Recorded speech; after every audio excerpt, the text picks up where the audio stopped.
I have to approve.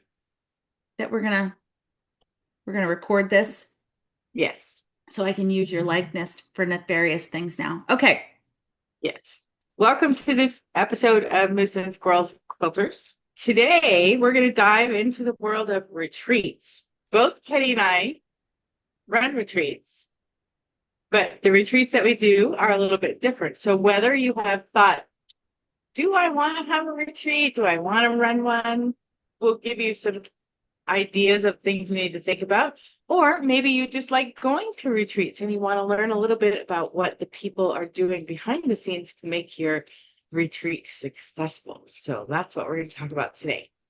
Absolutely. Why don't we each give a little history of our retreat operations? So go ahead. Oh, What kind of retreats do you do?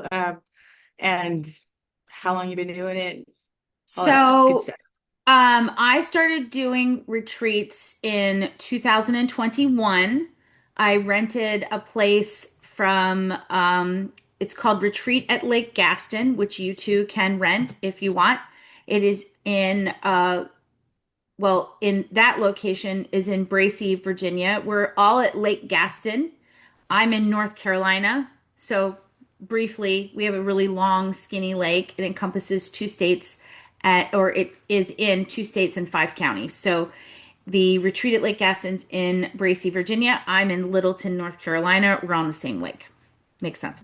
Um, so I started going there because the owner of Carey Quilting Company in Cary, North Carolina, opened up a retreat center, and I had been asked for years. I started my business in 2003, and I'd been asked for years to do a retreat, and I couldn't figure out how I wanted to do the retreats. And so I chose something that is small, intimate, and that I could have some control over the whole thing. So the way that I do retreats, they are all inclusive.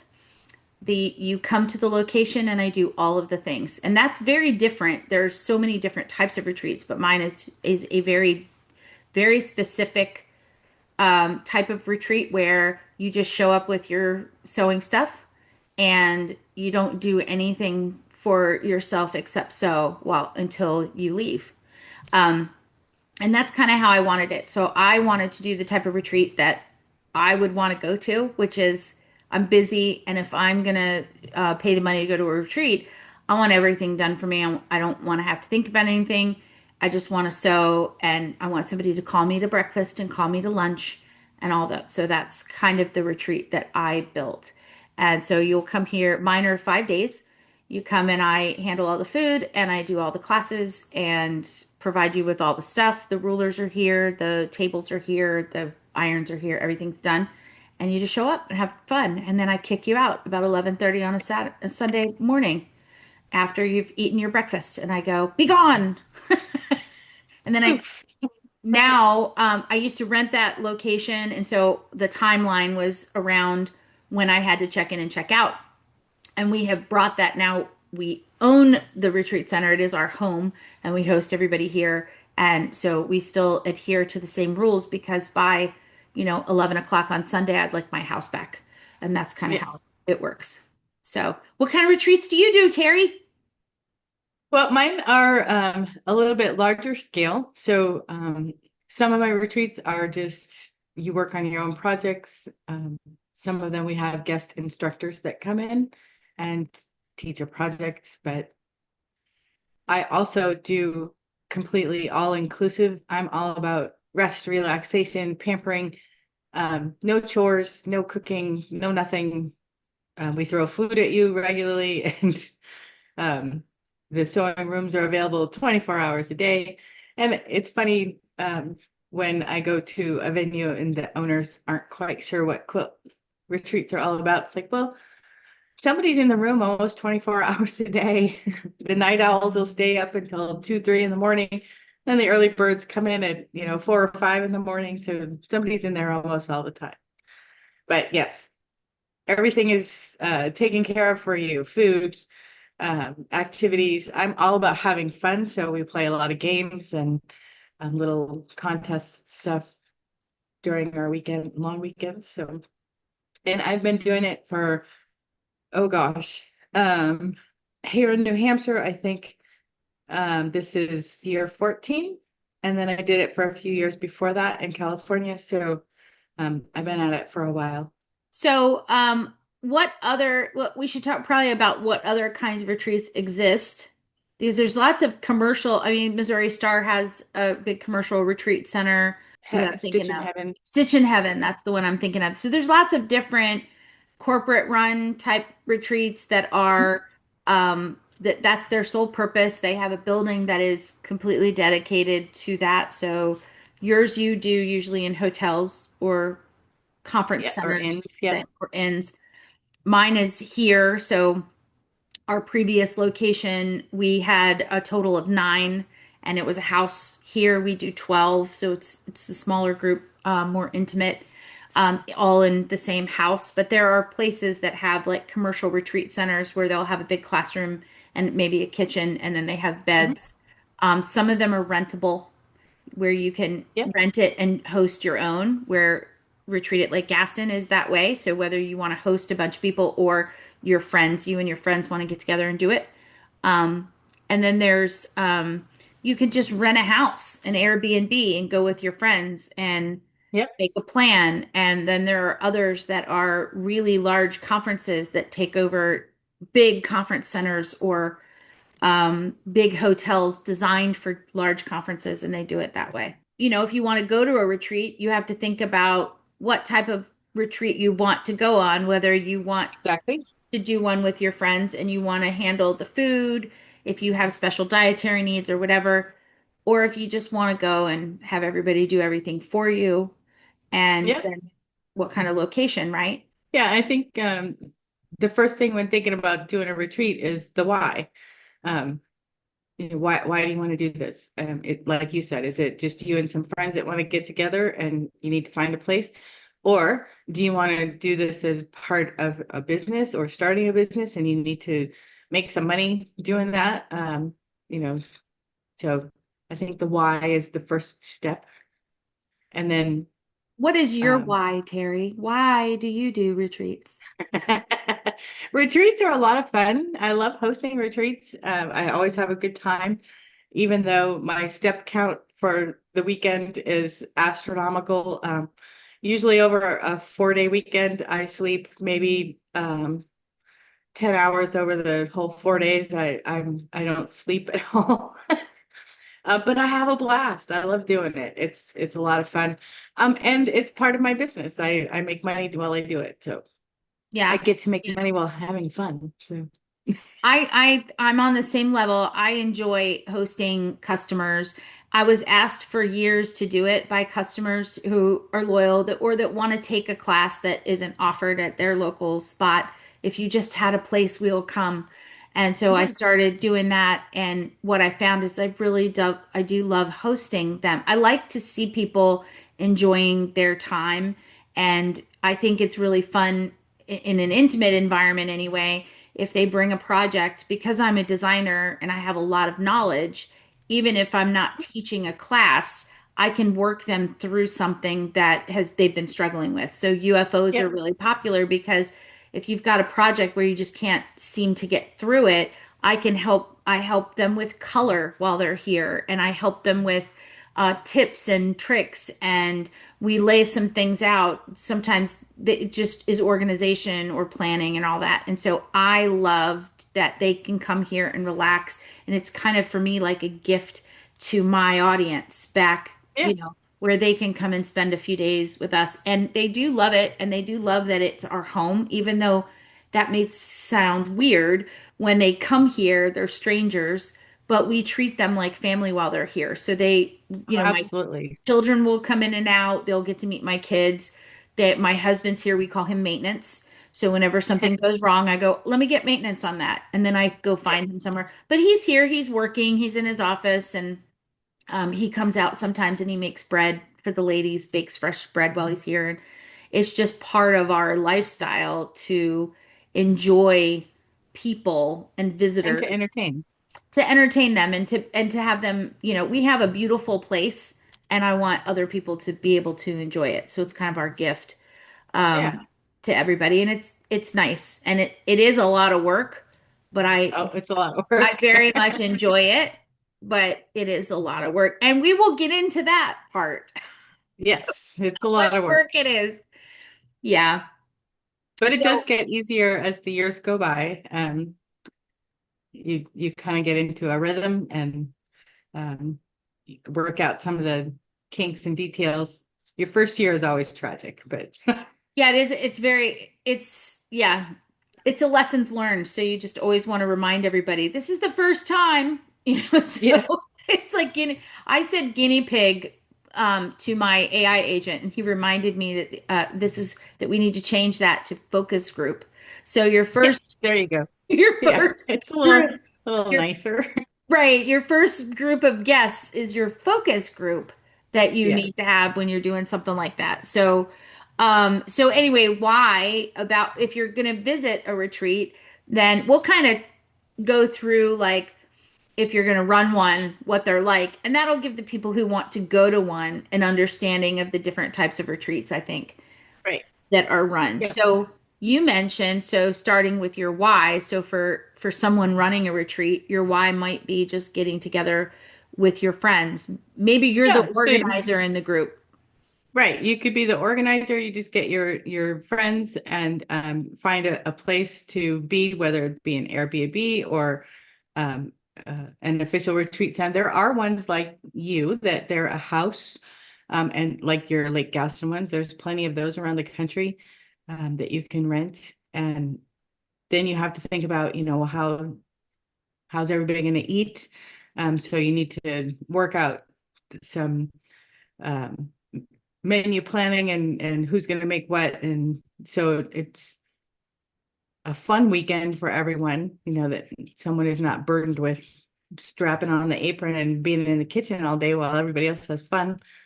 Um, and, or do you want to have something a little bit more, a little bit larger or encompass people that aren't your friends yet?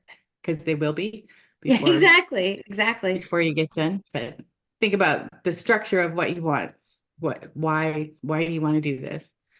And then the two things that will make or break any retreat is food and location. Yeah. You nail those, and the rest is gravy. And if you screw up on either one of those, then you're toast. But I know when I started, I had a thought, well, it can't be that hard to feed everybody, just a oh yeah, little bit of breakfast, a little bit of lunch, a little bit of dinner. And the location, well, location has a lot, not just the town or the view, because the town and the view are important. You want to be somewhere where people can get to you, right? yeah, It's at least easy somewhat. to get to. For me, it's important to have something else. Everybody needs a break. So you either need to have some place to go take a walk or um, go outside, get some fresh air, or somewhere else you can go read a book, or if there's a pool or a lake or somewhere, something else. There has to be Yeah. something else. I saw one, I've looked at hundreds and hundreds and hundreds of venues over the years. And there was one that was absolutely stunningly gorgeous. It was beautifully decorated. It was, um, it was, I have a list. It covered just about everything on my list, except it was about, I want to say 30 or 40 miles to the nearest civilization. It was in the middle of nowhere. And it was like in the prairie. So there was nothing, no trees, no, Nothing to it look was, at. There's yeah, no nature. nothing pretty. It was just flat. And it's like, yeah, I don't think so. Yeah. And we sort of live here at the lake. We kind of live in the middle of nowhere, but we do have a few restaurants. We have a tiny little town up the street that has some boutiques in it, and there's a lunch place, and there is a quilt shop about 20 minutes from here, which is unheard of. But there is a shop that we can go to. I have a little bus that we can drive people to places if they want to go somewhere, but you're right. It's like our neighborhood is a good place to walk. I have a lot of quilters Right. that just want to take a walk. They want to get their steps in or they want to go breathe some fresh air. In the summertime, we have people that will swim in the lake. We have a hot tub here. We have a massage chair here. We have Yeah. um, lots of deck space that they can go and read a book very quietly, or they can go take a phone call that Yeah, is in their room exactly. with their roommate or something like that. So yeah, and I know where you go, there's same thing. You can go to a game place or a snack bar or, Yep. a lake and walk.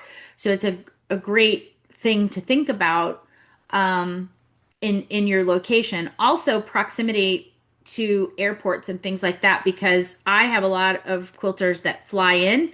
We're about an Mhm. hour and a half from the airport. I know you're probably what, an hour or so from the airport, hour and a half, It maybe depends on which airport, but 1 to 2 hours, 1 to 2 hours. 1.5 to 2 hours. Yeah. Yeah, so if somebody But flies in, we are, and we are my main location. We are in the middle of the woods, but it's only 10 miles off the main freeway. So, um, it's, it's a nice spot for yeah, that. you have stuff around.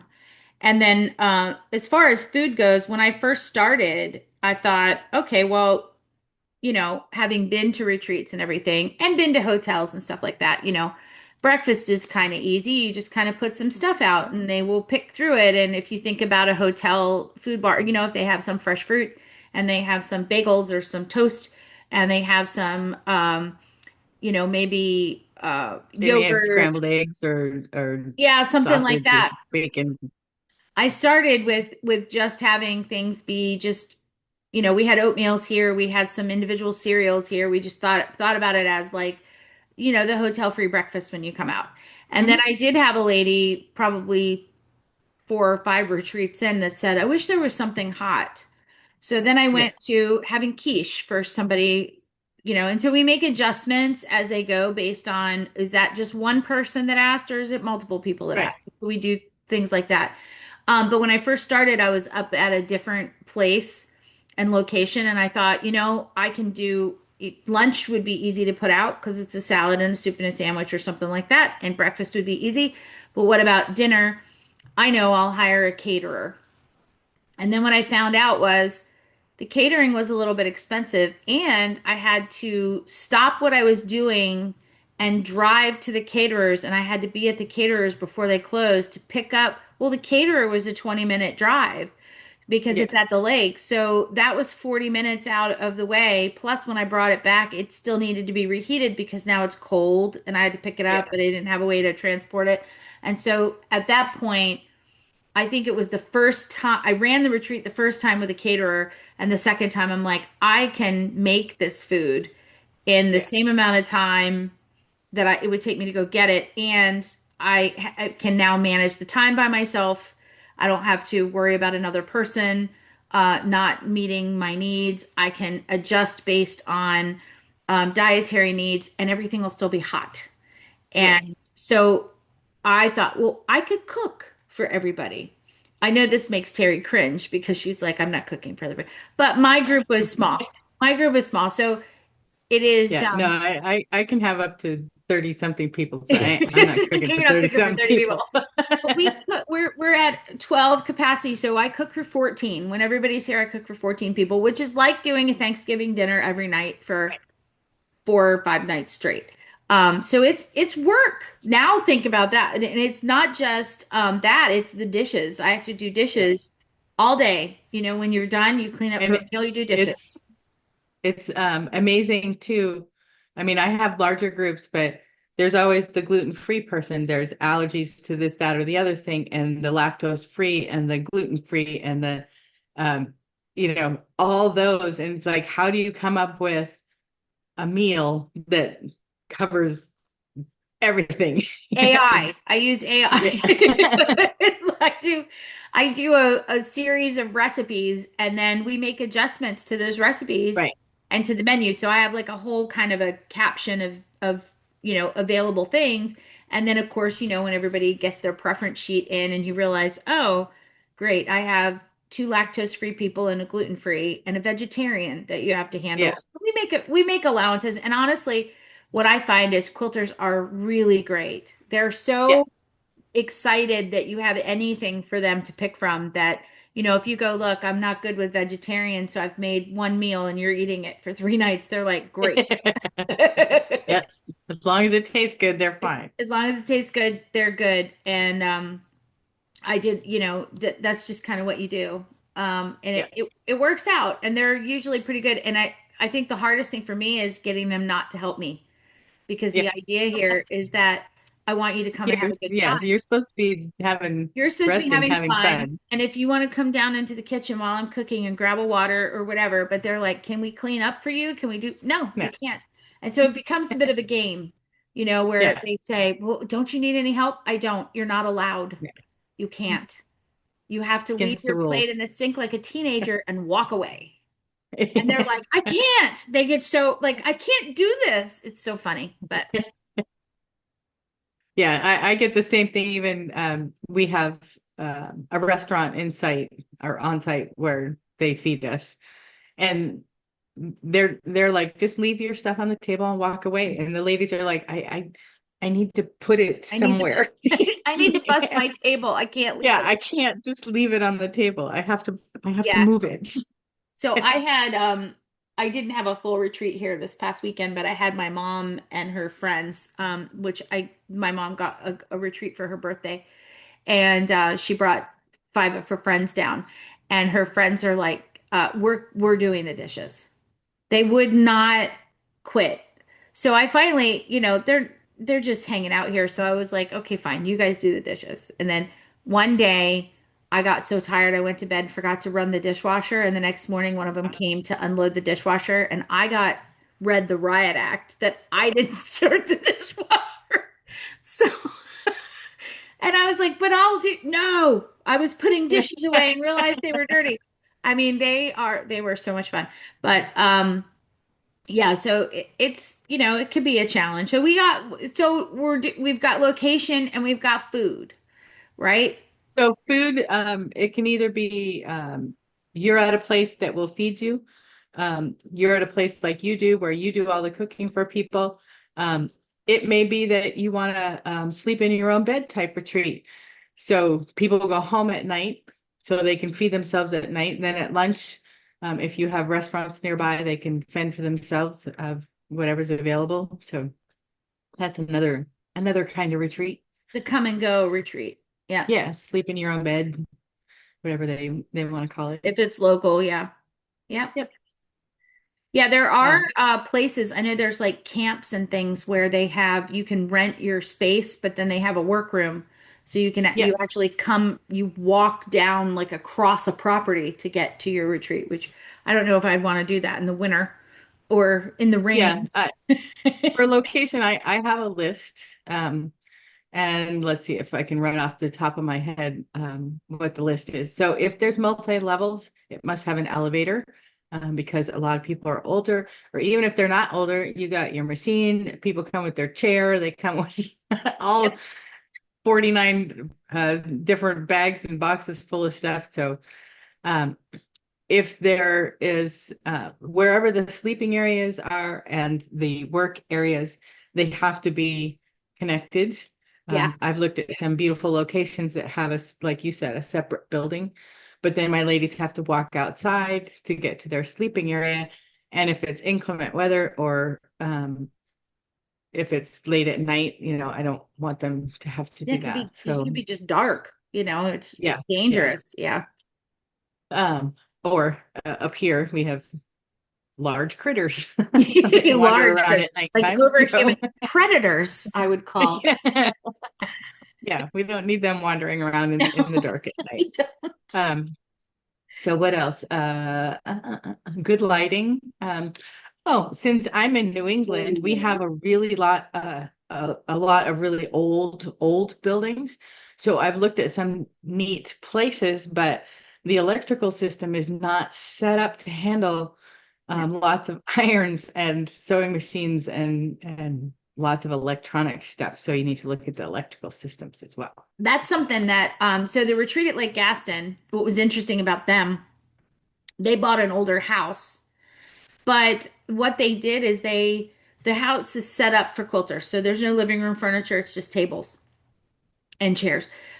They have signs on the wall over every outlet and switch telling you what each switch is and if you trip a breaker, which breaker it is.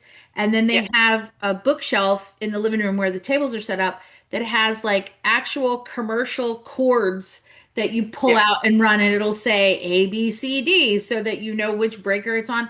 Because most women, most people actually, I won't say women, don't understand electrical amperage and yeah, load.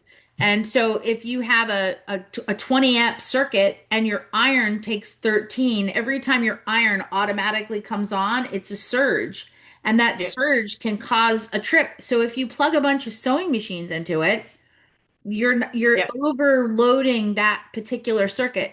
And so up here, like when we built the house, we designed it so that irons could be plugged in the floor and outlets in the wall would do the sewing machine. And so we had to set up, little outlets on the top and all the lights that we have and everything that's here. And so we don't allow people to bring outside stuff because if they plug one iron into the wrong yeah, circuit, it just makes for a miserable weekend because yeah, you're constantly running down.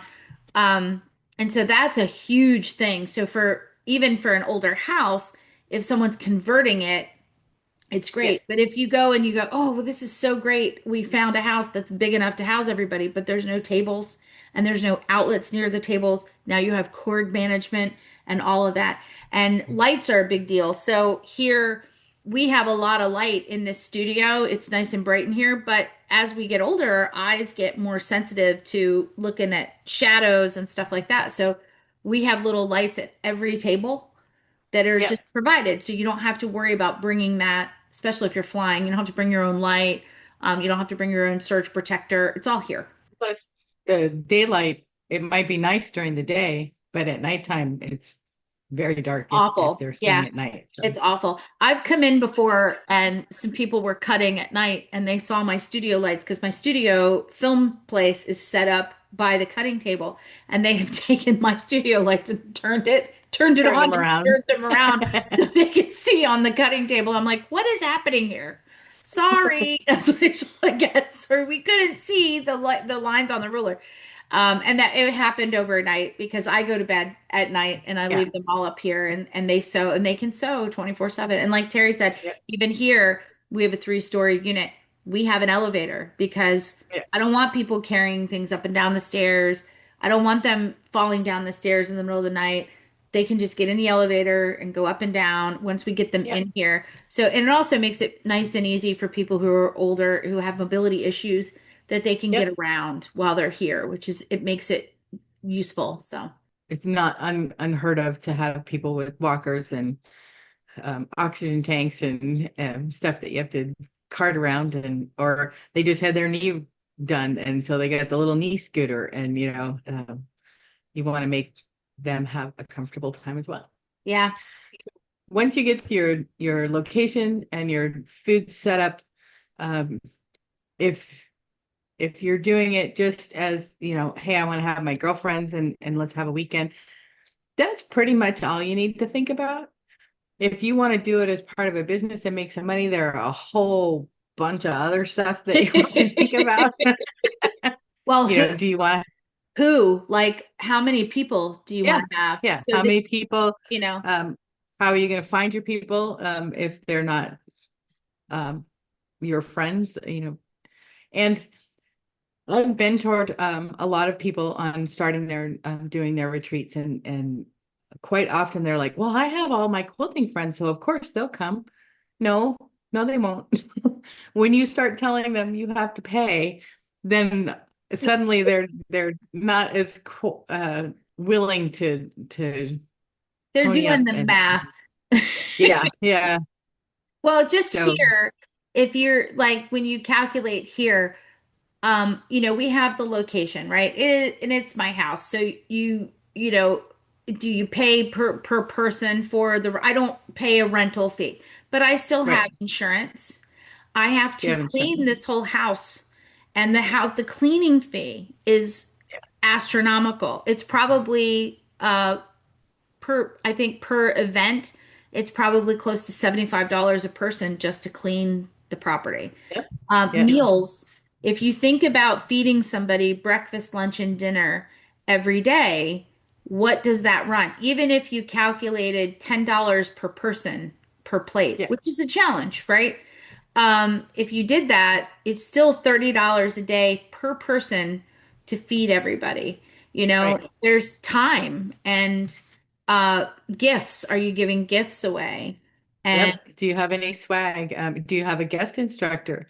Well, if they're going to charge you money, that has to be yeah, paid for. it's If six if they're hundred going to be dollars a day for a full easily, yeah. easy $600 a Um, day for an instructor. if they need to fly in, you have to pay for their airfare. If they're going to be driving in, you have to pay them mileage to get there. Yeah. You have to put them up, so that's room and board for them. They don't cover In a any of that. separate location too, because you know, Well, for me, I'm in a for in the hotel, so they hotel, but get their like own they room. But need an instructor needs, as an instructor, which you and I both yes, are, an instructor needs a place to go after the to class because they're yeah, on. to decompress, to be away from people. Because You we were know, just talking this past weekend about what it's like to just to be an instructor to go to a guild meeting, and you've probably had this before where you know, oh, we want to take you to dinner or we want to take you to lunch. And they take you to dinner, and I always do it, but they take you to dinner, and let's say you have to eat before you go to the show and do your presentation. And so you show up at dinner, and there's anywhere from 4 to 20 people at dinner with you mhm. because they're all excited to go to dinner with you. And you know what they do when you go to take your first bite? They ask you questions. Yes. Yeah, they ask you a question. They ask you a question and they're eating, listening to your answer. And you know what you're not doing? Eating Eating, because yes. you're talking and answering their questions. So I have many times gone to dinner, taken 4 bites, taken my food home, gone to the event, did the whole event that night, and went to the hotel at 9:30 at night to eat my dinner because I didn't get to Yeah. eat. Same thing with lunch. You get a lunch break and they bring you a sandwich and you're trying to eat your sandwich because you also have to start teaching in 45 minutes and Yep. they're talking to you. And so you have to, as an instructor, be able to remove yourself from that situation, to call home, to speak to your husband, to say, you know, hey, just want you to know I'm here, or to talk to your kids, or to manage your business, or to answer your emails you're not answering because you're teaching all day, or whatever. They need space where someone is not asking them a question. So whether Yes. it's their own room in a different wing or whatever, Yep. they have to have some space, and that costs money. Yep. Or it might just be your smile muscles get really tired Oh, yeah, that's true. and you need to stop smiling for a little Yeah. bit. Or you need to stop repeating yourself because there's a lot of that, especially if it's a difficult class, because you know, in general, you're trying to teach somebody something, so you're you show them how to do it and then you let them do it and answer questions. And then if you really want to teach them to be independent, you have to leave so that they have an opportunity to do the thing and think through the problem without you there so that you can pop back in and go, okay, you know, do you need me to answer another question? But otherwise, you're standing over them, and then the second you leave, they can't finish the project or they don't know what to do next because you're not there anymore. That is also, there's a lot of instructors that stand over you and repeat themselves over and over again while you're teaching, but you do need to like remove yourself so they can learn. Um, Yep. Reinforce Oh, your task. so another key element with retreats is communication. And there's three types of communication. One is communicating with your guests. What do you expect from them? What they should expect from you? Um, Timelines. Do you have any payment timelines that they need to be aware of? Or don't forget to bring your coat or your swimsuit or whatever. Don't forget the cord to your machine. That's very important. Makes for a very rough weekend if you've forgotten that. So you need to have those lists. If you're at a venue that is not yours, You need to have communication with whoever is in charge of the venue. And then you need to communicate with yourself. So um, you need to have lists and be organized. And when I moved from New Hampshire to Colorado, I still was doing my retreats here in New Hampshire. And so the first one I flew. So I sent a box ahead that had all of my gift items and stuff, all my swag stuff and whatever. It was the week before the retreat, and I going through my list of did I pack this, did I pack that, blah, blah, blah. And it's like, oh, cutting mats. I need cutting mats. I can't take a huge 4 foot cutting mat on the plane. Never mind that I need four of them. Um, and I'm like, well, I can't even order new ones and have them delivered there because there's not enough time. And so a couple of my longtime retreaters, I begged, borrowed, and cajoled and bribed. And it's like, can you please bring cutting mats to the retreat? Because this, we You kind just of need changed cutting your mats. routine. It changed your Right. routine, and then you Yep. lost the bubble. Yeah. So it just became, okay, this is a little different now. But it all worked out in the end. But there's always those little glitches that you need to go with the flow and So work through. here we do, it's always in the same location. And I know Terry uses the same end, so hers, for the most part, unless you have to make adjustments, you're in the same location. Although your location got sold, it had three different owners at one point I'm on my third set of owners now with the in the Ridge, same and location. each time it's a whole new learning curve to with the owners. So yeah. Yeah, you got to renegotiate. You got to figure out how they communicate. It's crazy. They change food on you. It's all kinds of Yep. different things. Um, Here we have the same location, the same stack of menus, the same rooms, the same everything is all the same. I still have massive communication worksheets. Yep. So each time someone signs up for a retreat, we have like a little checklist here, and their name goes on this. Actually, I should show you this one. So their names goes on a sticky note because they may pay a deposit and then 6 months later they decide they can't come. So I don't even write Right. their name in ink until the final payment is done. Otherwise, they're just a sticky note and they get stuck together in pairs. And then are they going to rent a machine or buy a machine or, have a Mhm. machine here when they're here? Do they have special dietary needs? All their stuff goes on there in like with little, special notes on top and highlights on Yep. top. And if they have an allergy, it's in like red highlighter Yep. so I don't miss it. With the oh, this is kind of funny because I've done this many times. I have a checklist of like a hotel checklist. Is Yeah. there shampoo? Is there sheet on the bed? Am I missing, because laundry goes in and out. We have robes in the rooms? Do we have a hand towel in the bathroom? Do we have lotion? And I go in and I check it all off to make sure that it's here. And I write notes on, if I go in and the carpet doesn't look like it's been vacuumed properly, do I go in and wash the carpet? Is there a stain on it? Is there this or that? Whatever. I have checklists for food. I have a regular grocery checklist, all Mhm. the things that I normally have and normally carry. I go down the list. Is it in the pantry? Do I need to purchase it? And I mean, we do like big cases of chips and big Yeah. cases of oatmeal and all that. So it's constant. And I know you have this where you take a deposit, you take payments, or Mhm. they can pay their deposit and pay their payment later, or they can take payments throughout. Um, I know a lot of that stuff for you is manual. For me, it's all automated. Some of it is you can Yeah. explain to them how you do it.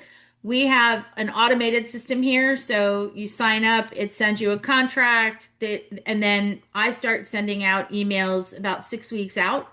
I have a manual that you get sent that has a checklist of what you should bring, a checklist of what you don't need to bring, what's in the area, how to run the elevator, how to use the massage chair, bring a bathing suit, here's where the hot tub is. All of that stuff is in that manual. So They get to see if they come into town early. There's a page on where to go and what to see, or, anything that you can think of, what you're Mhm. available to do when you're here and how far away it is and all that. I just put it in a book and then I Yep. sent it to them. And that way, about 6 weeks prior, they have all the information they need. I'm still going to Yes. communicate with somebody because they're going to see the email and they're not going to read the manual. And then they're going to email me all the questions that are in the manual. But, it helps a lot. And a lot of people we just see them on the day they show up because all the information is in there. So Yep. that communication is really key. Communication is key. It's Yep. very important. And like you, I have people that fly in, so I have machines that they can rent when they are here, so they don't have to bring those. If they're having an instructor, is there any special feet that the instructor is going to require on the machine that they're renting from me? So I got to get those feet and Yeah. have them available. And Another so it's thing, all those little details. sometimes we do it, sometimes we don't do it, but sometimes somebody will say, especially if they're a repeat retreater, they'll say, I want to buy a roll of batting, or I want Right. to buy, a quilt kit in advance or something like that. So if you have kits with an instructor, that's one thing. If you're doing that by yourself, are you working on a group project? Because I know Right. even some people who get together as groups, they bring little gifties for one another. And are you going to have people do that? Are you going to have gift bags for everybody when they get there? Or, um, you know, what's happening? Do you need a quilt kit? If you have a quilt kit and you have to provide it, you need that stuff way, way in advance. If you think about ordering fabric, is it going to show up on time? Is it going to be back ordered? When's it going to show up? Am I pre-cutting anything? Do I have to Yeah. divide the stuff up? What do I have bags to pack it in? How do I put it together? All those things need to be thought of. So, and I know even with groups that get together and they do their own retreat and they manage their own food and everything. Sometimes they'll do a group project and somebody has to coordinate that. Here are all the patterns, guys. Make sure you have your fabric with you. Are you playing Yep. a game? Are we going to do left, right, center Oh with yeah. fabric strips? Bring your fabric strips. Are we doing a group thing? So all those things need to be thought of. I'm huge into the game thing, and um so it's always fun to try and come up with some new games for people to play. Um and I try and bring back some like old school games from when we were kids. So um we played Operation, and um the where you try and get the things and it buzzes at you if you yeah. And like half the ladies around the table playing Operation were all in the medical field. Suddenly they start um creating practices and like grouping together and creating these medical practices. And it's like, and one lady's like, where's the bread basket? It's like, well, you're a surgical nurse, don't you know? She's like, I'm ear, nose, and throat. I don't know anything about bread baskets. So you just get these fun things of people doing things that are a little bit out of their ordinary life, and it's kind of fun. We always have a good time. Yeah. We play headbands, we play giant Jenga.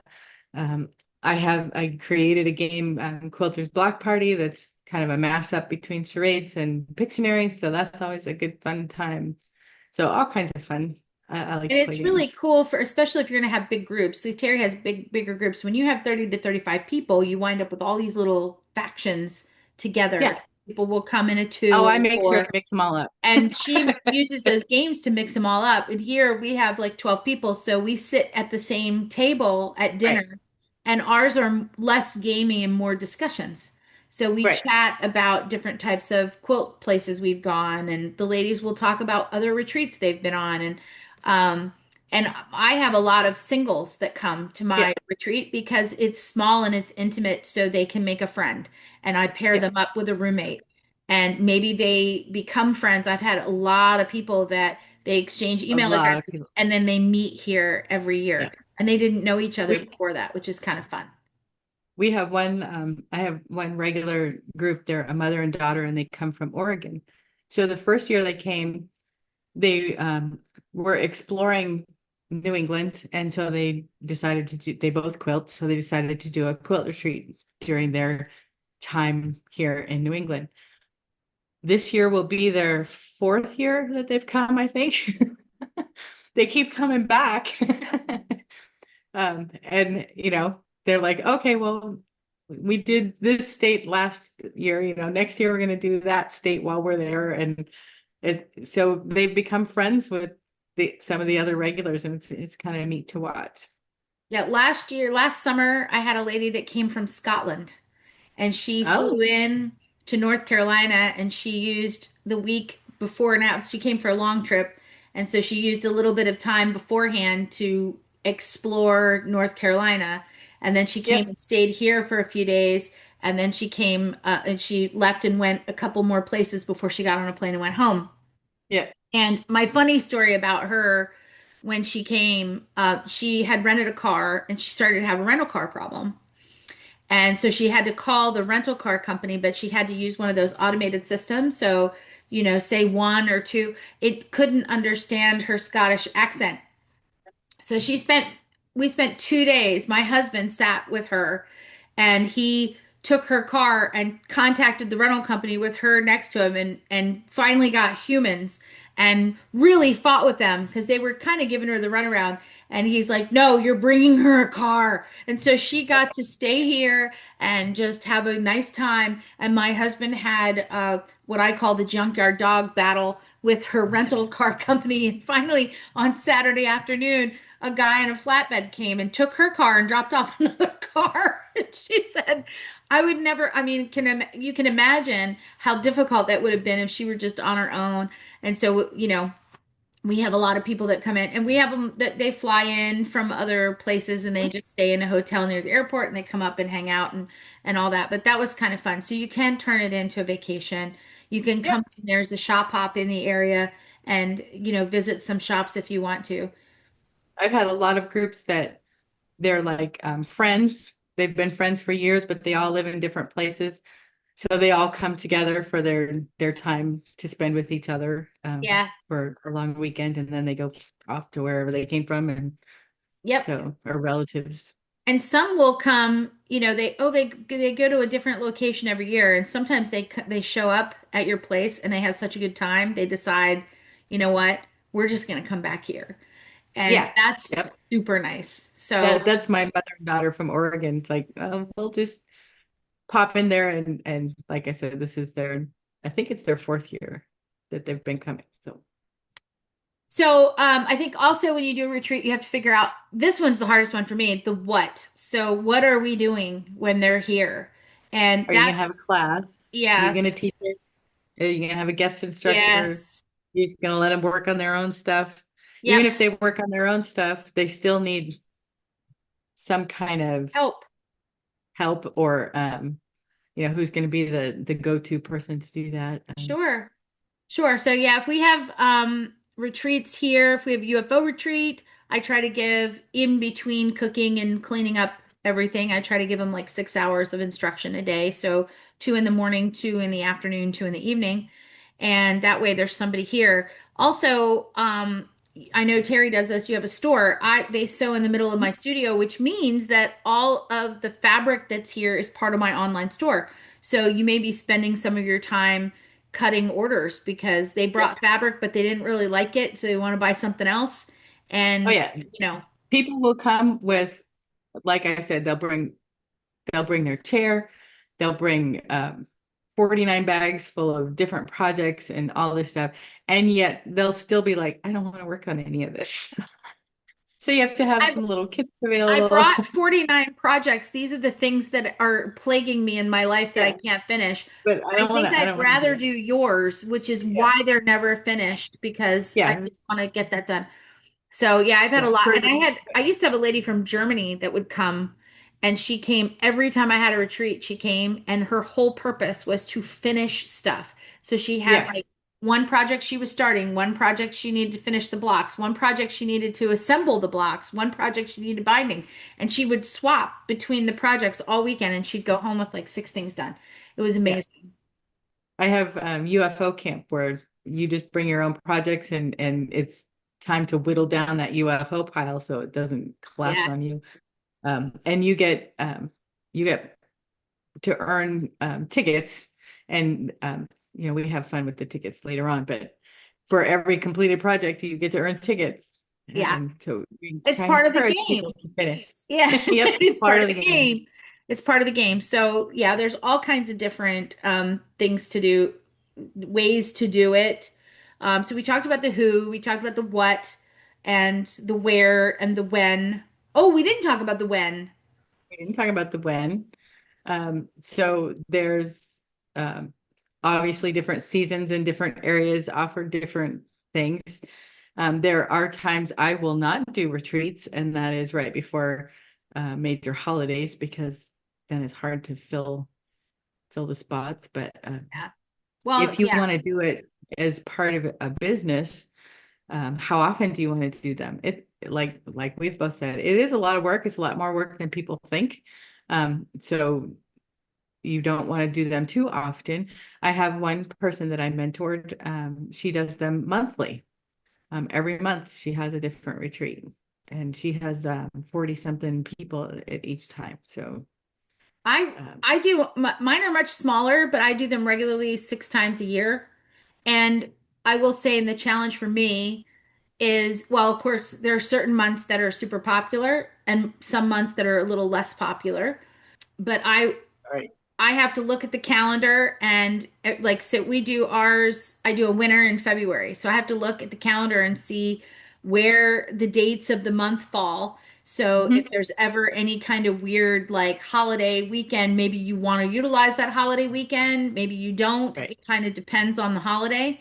In the spring, we always have to work around Easter and Mother's Day. Mother's Day, Father's Day. Yeah. Yeah, and there's all kinds of different things in the spring. The summer is usually very popular here. Everybody wants to come in the summer because they think they want to get in the lake, which doesn't happen Yes. as often as you think. But they very much intend to come to the lake, and then you have to worry about that the going in between the holidays here, Yeah. and traffic. And of course, in the summer months, if you're doing anything like out at a restaurant or something like that, and it's in our location here, all the restaurants get really busy in the summer because that's when Mhm. they're most popular. Um, I know you do a lot of stuff in fall in New England, so picking the right season for your Yep. stuff is very important. And so there's all kinds of, I've found that there's 6 months a year that I can do things that don't really affect anybody else, or I can work around holidays and shows because we have corporate shows we need to go to, Yep. markets and things like that we need to go to. If you get too close to Christmas or Thanksgiving, you're going to lose those people. So there's all kind. I mean, I have a calendar that what I don't know if you do one this far in advance, but I do like a 5 year calendar, and I have to manage uh Oh also yeah. contracts, because we're Yeah. asked to do personal appearances and stuff, so you have to manage around that as well. So I'm planning those dates far in advance. They're penciled in on the calendar far in Yeah. advance, you know. And if you want to make this part of your business, you have to think way ahead. So right now it's June of 2026. I already have my talent for on the books for 2027, and I'm looking at 2028 Yeah. um, because that's how far ahead. So when COVID hit, I was stuck because I have to schedule at least a year ahead. But with the pandemic, it was like, what do I do? Do I schedule somebody and then have to cancel and then have cancellation fees and all this stuff? So it's like, okay, so I was the teacher for like 3 years. It's like, It okay, well, happens. you guys get me again. It happens. And you can work around it, but it's something that I don't think when you're not, well, some people come from guilds and they plan with guild instructors and stuff, and Yeah, some don't. But if you're in that planning process, you have to understand that we have things like I have bookings in 2027 now, and we're just starting to get interest in 2028, and we're only in June of 26. yeah, So the calendar has to go way out. So I have my regular calendar per year, but I also have this way out calendar that's big just one. pages. that is just for planning for upcoming events. And, sometimes, I mean, this happens to me not as infrequently as you would think, that I have a major life event. My kids scheduled their wedding around around a retreat because I Yep. had it scheduled and then they decided to get married. How rude of them. But Yeah. I had to plan it around there, and they I did did they did great, but I did the same thing with my daughter and son-in-law's wedding. It was like I had a retreat the week before. And it was like, I'm sorry, guys, I have wedding brain. I'm not yeah, 100% here. you're like, I've got this other I event have too. so many things to do next week. It's life changing and you're only going Yeah. to get half of me. So yeah, there's a lot of times that happens. I have a group of girlfriends that are so incensed every time they plan something 3 months in advance and I can't make it because I've got something on the books for that's been on the books for 18 months. They're like, can't you just change it? It's it's No. so tough to be popular. Yeah. So yeah, sometimes not. But yeah, I mean, you have to work around all that kind of stuff. And also, if you're planning something, you have to work around other people's issues as well. So I have a very distinct policy when you're signing up for retreats on when you can cancel and when you can't, because So yeah, if you want to attend a retreat and they tell you, please return your registration form, please make your payments on time, please do fill out this form, please do this. There's cancellation deadlines and, pay attention to all that stuff and please make our lives so much easier by following along. We that's we would true. greatly appreciate it. For me, your registration is not complete until you pay your deposit and you return your registration form.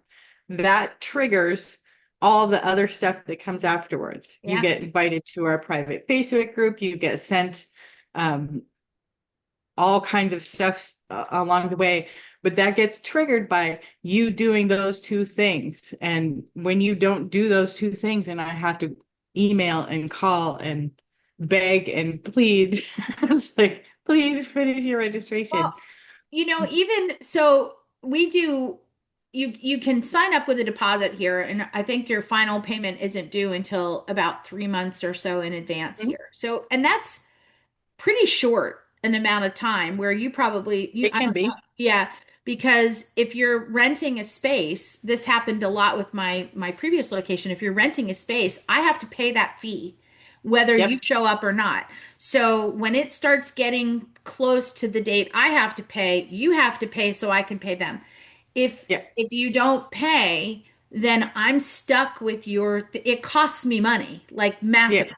And the other problem with that is, do we have a wait list? Oh, I might Yeah. have a wait list of people, but you signed up 18 months ago and now it's 3 months away and I have to go down the wait list. So if I have a wait list of 20 people on it, I might get 10 people down that list before I find somebody that can actually take your spot. And Yeah. if you want to cancel, then you're coming with a friend and you don't let your friend know that you're canceling. Do I have one spot? Do I have two spots? I have no idea. So the scrambling that we do to manage Yeah. that. And then I also have, some people have health issues. They sign up 18 months in advance Yep. and then they find out that they have a cancer diagnosis or they break their leg. I've had somebody a Yep. few months before, Surgeries. yeah, Yeah. surgeries come Surgeries up and stuff get like that. scheduled. And you're Yeah. thinking, when you're having a health scare, especially if it's a major health scare, you're not thinking, oh, I should probably call Penny, who's running that retreat. It's not something that triggers until the Right. day the bill is due and you get an email that says, hey, where's your payment? And you go, oh, God, I got to cancel. So the number of people that cancel the day that the payments due or the day before the payments due when they get a reminder, it's crazy. Yeah. So putting that information on your calendar and remembering that the more time you give us to replace your spot, the better it Yeah. is, because I've had people cancel the week before, and Oh yeah. sometimes I can fill a space, but most of the time I can't. So, it can be a real struggle. And I do have people that, despite the fact that, hey, look, I've put the money out, I can't refund you a week out. Um, Yeah. if I can get somebody to take your spot, sometimes I'll do that. But it's crazy how many people then I can't go, so I really need my money back. And you're like, I can't give you your money back because it's spent on the thing. So, you know, so it's a struggle. It's less, I think, of a struggle for people who own the space, but remember, there are other expenses like There are still food and expenses. cleaning and And all that. yeah, and if this is something that you want to be a part of your business, there's a whole bunch of other things that we're not going to go into detail today, but insurance issues, any kind of legal things with your state or your county or your city or your town, So, um, yeah. um, and taxes, and then there's liability issues with alcohol. Do you want to serve alcohol or not serve alcohol? There's Oh, yeah. liability issues with that. We're not even going to go there. Or even allow Um, it. or, some people may not allow it. Um, that there's all kinds of other things that you want to do, and think about. If you do want to do this as part of your business, uh, shameless self-promotion. I did write a Yay. book on it, Retreats for Fun or Profit, How to Craft the Personal Perfect Getaway. You can find this on my website. We'll put a link in for that, but it covers all of that stuff It does. and some more. And So, Terri does a great job of talking through each one of those locations, giving you a checklist, trying oh to yeah, walk through a in the lot of the book things is we talk, games, all kinds yeah, of different ways to do that, whether you're doing it for fun or for profit, and things right. to think about. So it's a really good book. I have it. Terri was a retreat person far before I was, and having her as a real support for me when I started, it gave me a lot of things to think about. So even though we do things very differently in our Yeah, retreats, I took a lot of that information from her. I actually also took a lot of information on how to set up my retreat center for the way that that Juliana works for from you. Terri Quilting set up the retreat center Yep. that I rented, and things that that I hadn't quite wrapped my head around yet. So when I Mhm. came here and started my own center, I used a lot of those tips and tricks from her. So it's really helpful to have that kind of supportive documentation when you're putting together a retreat, because it's like having your own business advisor, you know, Yeah. or fun activity cruise director. So Yeah. Yeah, I'm just Julie, the cruise director cruise of director. Oh, Quilting speaking Retreat. of cruises, Yes, another shameless self-promotion. another shameless self-promotion. There's a cruise coming up in January of 2027 to Panama and various other locations, Aruba, Cayman Islands, Colombia, Bahamas, all those places. And you can go. I'm the instructor. Terri will be with me. So it's a double billing Moose and Squirrel cruise. And you can make our beautiful cruise quilt, which I'll throw up on the screen real quick right now. So that's our quilt for the cruise that's coming up. And that's in 2027. And if you're interested in doing that, you might want to get a spot right now, because obviously the closer it gets, the more the excursions are taken and things like that. But it's an all-inclusive cruise, and it's with Holland America. And let's see, if you go through the link below, you'll not only be able to come into the cruise classes events, because there's like 5 days at sea that we're going to make our quilt, but you'll also get your drink packages and things like that included, and your Port fees, port port fees fees and and gratuities. tippy, yeah, the tips and all that Port stuff. fees and gratuities. So it's all included in that price with our cruise director, you should say, Michelle. And it's sponsored by Quilt Essentials and More in Warrenton, Virginia. So we're really excited to go with them I think it's January 17th of 2027. It's getting closer every day. So if you want to go with Moose and Squirrel, we'd love to have you. And there's still space. So let's do that. Yeah, that'll be fun. I can't wait. Exactly. So we'll go somewhere warm in the winter. Terry's in New in the England, middle so of January. very excited. I'm not going to be guilty one little iota to leave my snow shovel behind for Correct. my husband to take care of while I'm gone. And I'm in Not, North Carolina, so it could have snow, it could not have snow, but it will be a little bit nippy, oh, I'm we will sure, in January. So definitely have snow. you will definitely have snow. You will Yes, definitely. absolutely. So Terry's definitely excited about not shoveling for 17 days. And 13 cruise days. through the 13 days. Caribbean. Yeah, Exactly. It's going to be really warm there. And you get tough call. 5 days of instruction on the boat with us because we'll be at sea and you'll get to see the Panama Canal, which is kind of cool. It's like a once in a lifetime trip. So if you're Yeah. interested in going, do click on the link below in the description box for both, let's see, our websites and Yep. our YouTube Because channel. we both have retreats. So if you just want to attend a retreat and you've decided that maybe this is just too much to think about, maybe I'll just go to a retreat. Come to a Funny retreat story. and figure it out. One of my regular retreaters, she's getting ready to retire, so she decided I'm going to start doing retreats. And that way, her goal is to make enough money at the retreats to pay for her coming to my retreat. That's her goal. That's So yeah. she got my book. I mentored her, so answered all the questions and did all that stuff. And she had her first one, and she's like, God dang, this is a lot of work. It's like, yeah. My lady from Germany who used to come all the time, has sent me some emails that she loved coming and figuring out and learning all the different things that I did at mine because she wanted to get together in Germany and do that with her Mhm. daughter. So you can go to a retreat and learn a lot about Yep. how the retreats function and what they're like and how to Yep. do all the things that we'd normally talk about. And we're usually pretty open with sharing Oh, those things. absolutely. And Terry has a book, so you can always get Terry's book and Retreats for Fun and Profit, which is available. It's also available. It's available at your website and Amazon, right? Yep. It's on Amazon, and my website. Yep. So if you're watching this from somewhere else in the world, you Yeah, can you can download purchase it it or there. not download it. You can You can purchase it on purchase it on Amazon Amazon. and they'll send you a copy.